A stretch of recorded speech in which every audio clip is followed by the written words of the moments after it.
Welcome back to another video. We're going to look at substitution today. Now, substitution is something you probably already do in your head when you have basic maths problems. Let's have a look at this example behind me. I have m plus 2. In my example, it says let m equal 4. So all that means is we're going to change m to be 4. So 4 plus 2 equals 6. It's that simple. So down here we have n minus 3. Let n equal 10. So we just change n to be 10, and then we take away 3, which is 7. Over here we have some more examples. We have u times 3, where u is equal to 6. So we just change u to be 6. Then we times it by 3, and that equals 18. Here we have 4z. This has a times in between them. So whenever you see a number and a pronumeral next to each other, or a coefficient and a pronumeral, we times these two together when we substitute.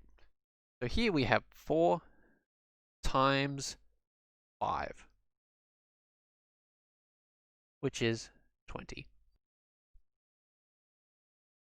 Over here we have 6 divided by e, where e is 2.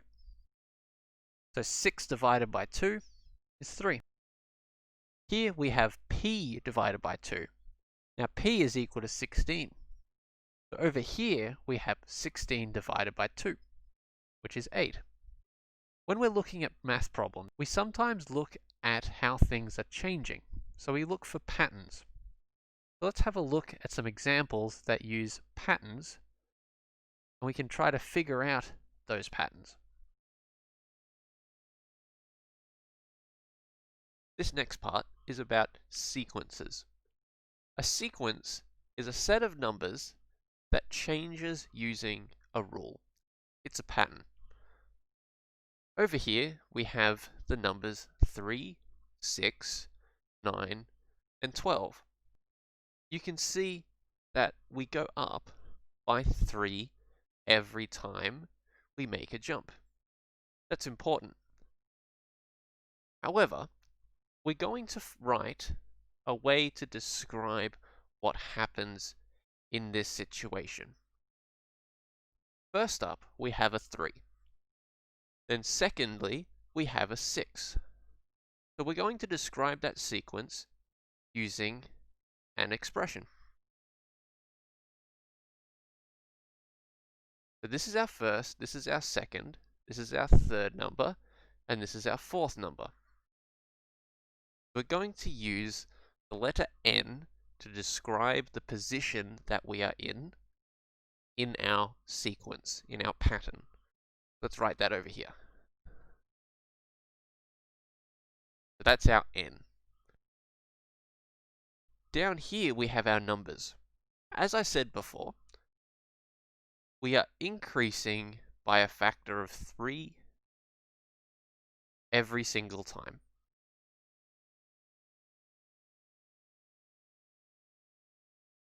So by the fourth jump, we have 12.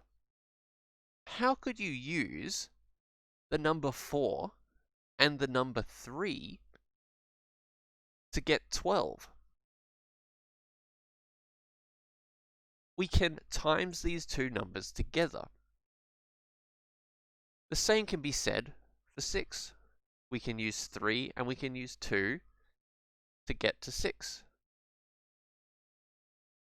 So the expression for this pattern would be 3n. So this expression here tells us how many times we have increased by a factor of 3. And we do that with times. there's an important part of this sequence that we haven't got, and that is at the start. So at point 0, so before anything happens, before we go to our first point, what would that number be?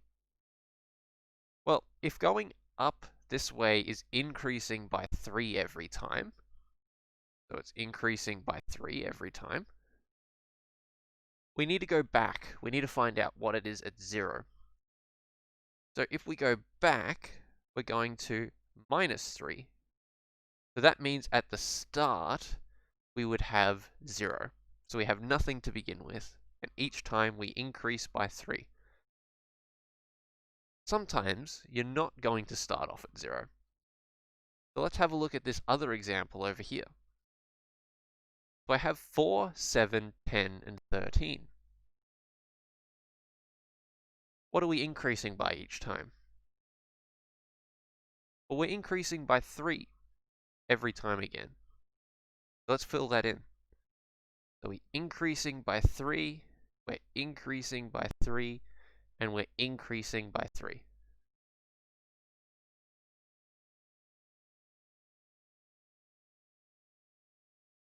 So that means we go up by multiples of 3 every time. So this is going to have the same pattern as last time. So it's going to be written as 3n. Because after one jump, we go up by 3, and then by another jump, we go up by 3. Now you might be seeing this and wondering, but the first one's 4. It can't be 3 because 3 is over there. Well, let's find out what we had to begin with at the very start. So this was our first, this was our second. So we're going to need to find out what we had at the very start, at 0. So if this way is increasing by 3, then this way is decreasing by 3. So we have 4, take away 3, which is 1. So this means that we started off with 1 at 0 jumps. So if we put 0 in here, we have 3 times 0, which is 0, but we need 1. So we're going to add 1 to our formula. So there's 2 things you need to do in order to figure out the pattern. You need to find out how much it increases by, what factor it increases by each time. So here it was 3. And then you need to find out how many you had to start with. If you started with 1, then you need to write a plus 1. If you end up with negative 10, then you need to take away 10 there. So find out how much we increase by each time, and then find out what's at point 0, and then write the expression for that number pattern. Good luck with the questions, and I'll see you in the next video.